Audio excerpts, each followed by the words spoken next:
Hey guys, welcome to Broken Journey, the podcast. I am your host, Elba Rivera. If you are new here, welcome. And if you are a repeat listener, hey, thank you so much for coming back. Anyway, I want to say thank you, whether you're new or whether you're a seasoned listener. I appreciate you both. So today I wanted to talk a little bit about something that I didn't have on my list of podcast topics. And it's about communication. So I was at the dentist's office and I was getting a retreat of a root canal. So you can imagine how much fun that was. Anyway, so while I was sitting in the seat, there were two assistants for the dentist who were preparing everything that needed to be prepared for this root canal. And so one of the girls, I was there for the first treatment and this was my second treatment. So I was there and they were really sweet. And the girl says, listen, I'm sorry you're going to listen to a conversation that I'm going to talk about with my coworker. And I said, oh, no worries, not a problem. And so she had started the conversation by talking about her boyfriend. Now, I don't know what the situation was, but she started saying, he gets me upset because he does not like to communicate.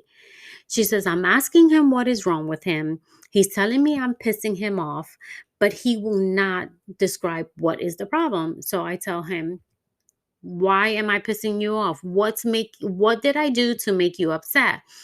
And so she said, he stormed away or whatever the case may be, and he didn't want to talk to her. And she goes, I'm sick and tired of going or, having a disagreement with him. And then he won't talk to me for a day or 2 days. Like, who the hell does that? That's like little kids shit. And, the other girl was like, yeah, I know, that's crazy, blah, blah, blah. Anyway, I don't want to get into her whole, dilemma, but it kind of came up for me to talk about communication issues, right? And I just thought, how many men have this communication issues and refuse, to talk to their spouse or whatever regarding their anger because they have to be strong men. You know what I'm saying? And I can't speak for um, American guys because I've only dated Latino men. And when I look back, it was a similar situation where they've had communication issues. And I think it stems back to as they were growing up, right? And me being in a Latino household, right? I remember them telling, well, my dad was not living with me, right? My mom was a single mom. I always was around my dad and my cousins. And whenever my cousins would cry, they would tell them to stop crying. Deja de llorar, suck it up, kind of things like that. Like, stop crying, suck it up. It's going to be all right. You got to be a man. Da da da da da. And so when you sit down and think about it, it's like you're telling them to suppress what they're feeling. And so when I sit down and I think about it, I mean, I did the same thing. I'm not even gonna lie. My son is 25 and I would tell him, stop crying already, you know, suck it up. And then you sit down and you think about these things and you're like, what the flower freak are you doing? I'm trying to be good and not curse. But it's like you're telling this person to suppress their feelings. Why? Because he's a man and his is gonna make him look like a pussy, basically. It's gonna make him look And I said I was trying to stop cursing, right? But then again, I went, I went and I said another curse. Anyway, you know, basically, you're telling them to not even acknowledge their feelings. And when I sit back and I think about it, it's like, why? Why do we do that? Why do we tell our kids to suppress their feelings, right? When they start going into their own relationships, right? And obviously, over time, they'll probably have more than one relationship, right? But when they start getting into their relationships, that is no good. And that's what we're teaching our children. And like again, I said, I know I remember doing this to my son. And now that I have a grandson, I'm trying to, tell my daughter, don't do that. Let him cry, let him let out those feelings. I know that when your brother was young, I would tell your brother, to suppress his feelings or whatever the case may be.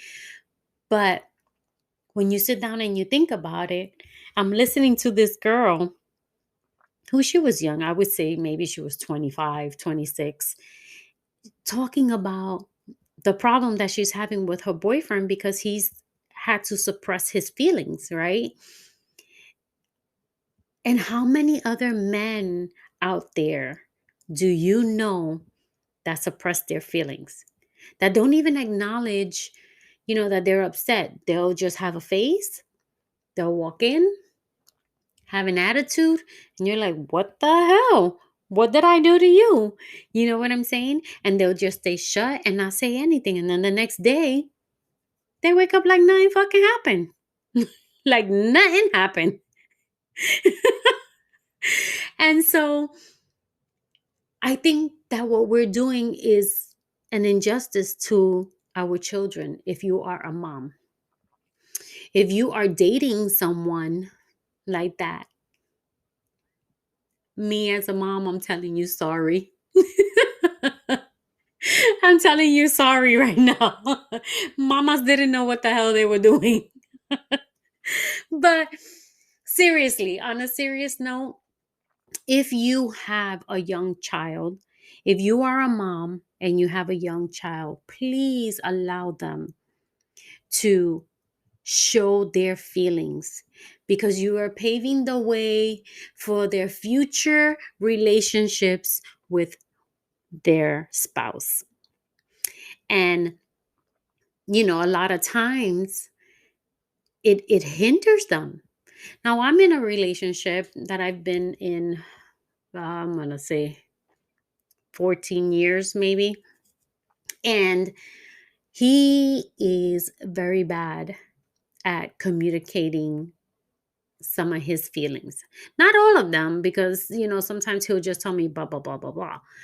But like, for instance, when his mom passed away, he he was like, I'm fine. I'm fine. I'm like, you're fine.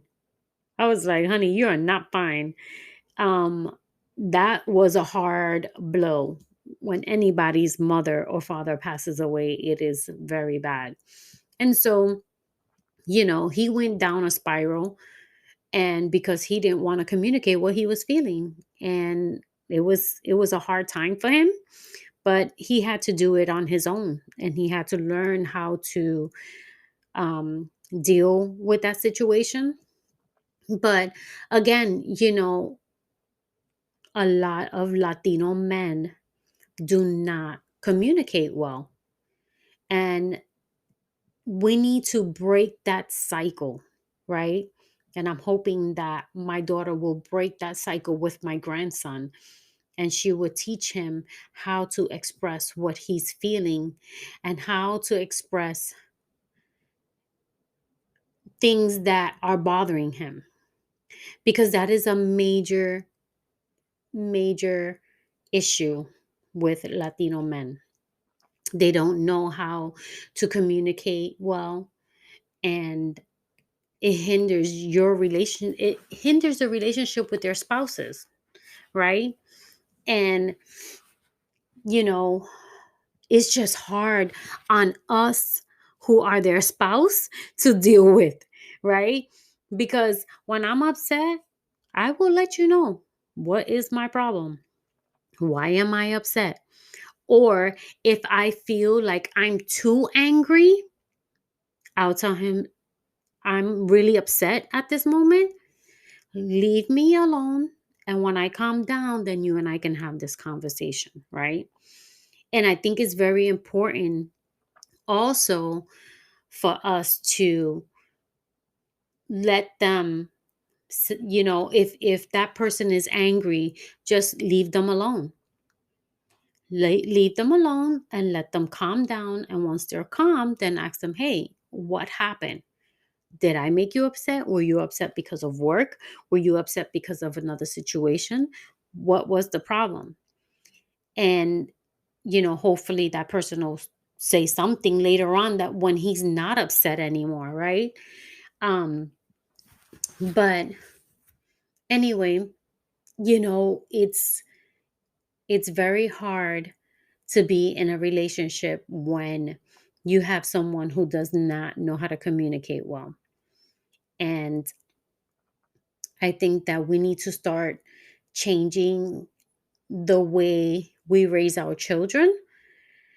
And you know what? Sometimes it happens with the girls as well, but the majority are the men because we have that stigma of them crying or, showing their feelings. But we also have girls too who have issues with, their communication. And it's very important that when you are in a relationship, you are able to have some kind of communication and express exactly what you are feeling, you know? And if you find yourself in a situation where you're too upset to talk about it at the moment, then do something to calm down before you explode.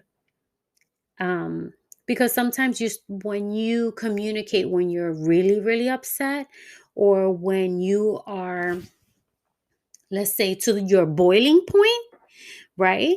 You you get to the point where you want to offend the person because you are feeling pain, and you don't want to do that either, because then that starts to break down your relationship with that person, right? Because you're offending them for no reason. You're offending them because you're upset, because it may not even be anything that has to do with them. Maybe you're upset because of something else, and then he or she says something that triggers you to just explode. And then you start throwing words around back and forth, and then you start to offend each other for no apparent reason. And then those offenses that you say to each other, they stay. Even though you say, okay, I'm over it, honey, your subconscious will have that shit there sitting and waiting. When you have another argument, that thing will just go right back like a movie. It'll play back like a movie. Oh, I remember when he told me this. No, he freaking did it. You know what? I'm going to throw this back in his face again. I'm gonna tell him, blah, blah, blah, blah, blah, and it's not good. If you had an argument with your spouse and you've cleared up the situation, hopefully you did, right? Um, then it's time to move on, and it's time to forget it. And as hard as that is, you cannot bring that back up, you know? And you have to remember that, okay, that's done. Don't go back to your what do you call it? Your Rolodex in your brain, and say, wait a minute, I remember him telling me this. I'm going to throw this back at him. Don't do that, because all it's going to do is just bring back more angry emotions. And the purpose is You already handled that back then, right? You already handled that when the situation happened. So don't bring it back up. Don't go back to the same situation that was months ago, years ago, and you want to bring it back. It doesn't make any sense. Deal with the situation at hand. If you and him are disagreeing about something, if it has nothing to do with the past, then don't bring it back up, right? Keep it clear. Keep moving and keep switching that page. It's kind of like when you're reading a book, that chapter, when you've read that chapter, that's it. It's time for a new chapter. Don't keep bringing back those, those things that kept on making you angry. Find a way to deal with it and move forward. And so for me, I think, over the years, I've learned to, deal with my communication in a better way. And with my spouse, I think, I've learned to calm down if I'm upset. I'll just keep it to myself until I am calm enough to talk to him about it and, let him know how I was feeling at the moment. And whether it was something like, if he says something that offended me or whatever, I will tell him, you offended me that day and I was too angry to talk to you about it. So, I wanted to wait, until I was calm, which is usually the next day. I don't wait like weeks and weeks before I go and I acknowledge something, because that's like, bridge under the water. Like, what the hell? Why did you even bother? You know, you want to, and you shouldn't be angry for that long either. You shouldn't be angry for more than a few hours, right? You should learn how to deal with the anger, figure out how is it that you're going to talk to that person, and then let them know how you feel. Just allow yourself, to have that communication open so that you guys can discuss the situation at hand, right? And obviously we don't know what that other person is thinking. We don't know um what has triggered that anger or whatever the case may be, whether it's you or him or her and him, whatever the case may be, whoever's listening to this, right? You don't know what that other person is feeling and what's triggering that. That could be something that happened in a previous relationship and it just snapped and made them think about that relationship. That, everybody comes with baggages, right? We all have baggages that we come with, right? And I'm going to tell you right now, I am not perfect. Sometime I'm having a conversation and, we're getting into a discussion, and my first language is English. So when I can't communicate that what I want to say in Spanish, I start talking English and I'm like, figure it out, buddy. Figure it out, which is not cool. It's not cool at all because obviously he doesn't know some of, I mean, he knows English, he understands a lot, but obviously when your first language is Spanish, you'd rather have that conversation in Spanish because you understand it more, right? And so for me, my first language is English, and I'm like, whatever at the moment. But then,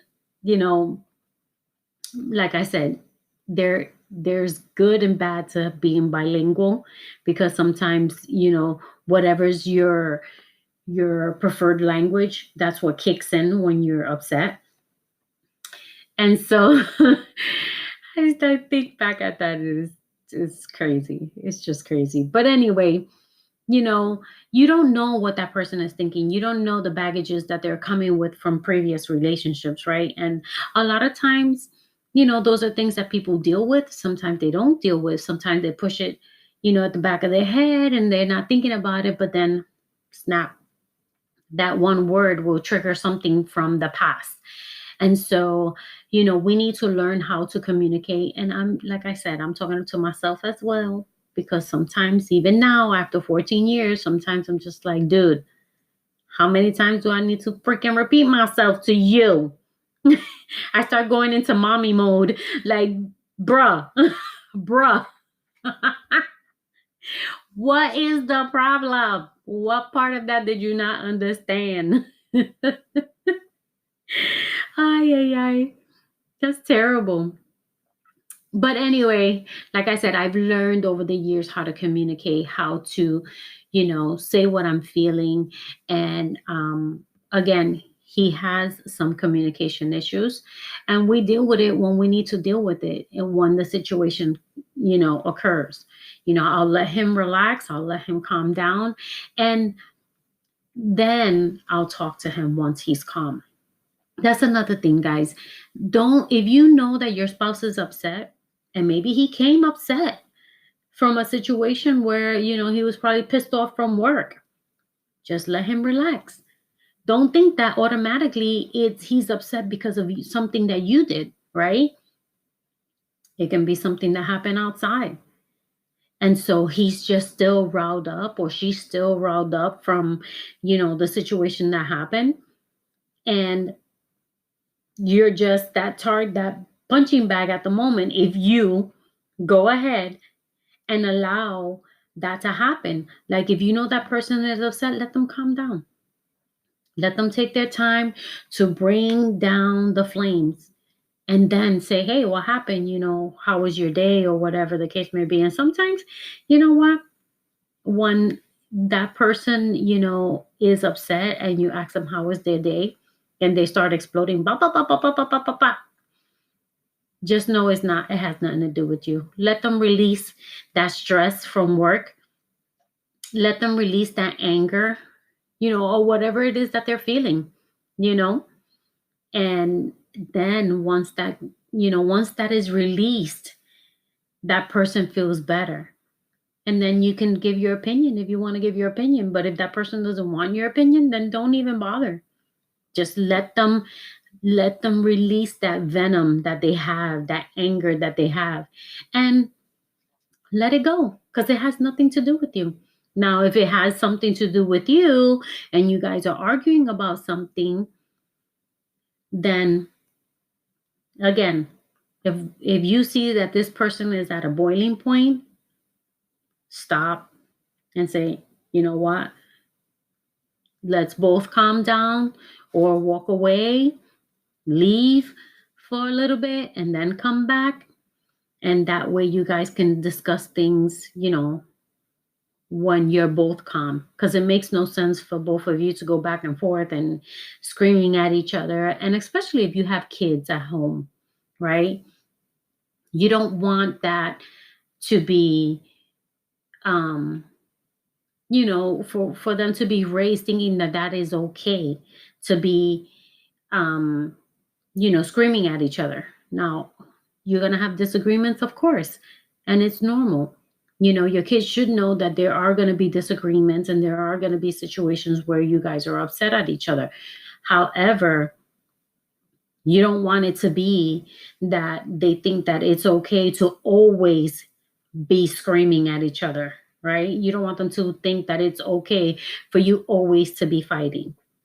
And hopefully it's just words and not physical or mental abuse, right?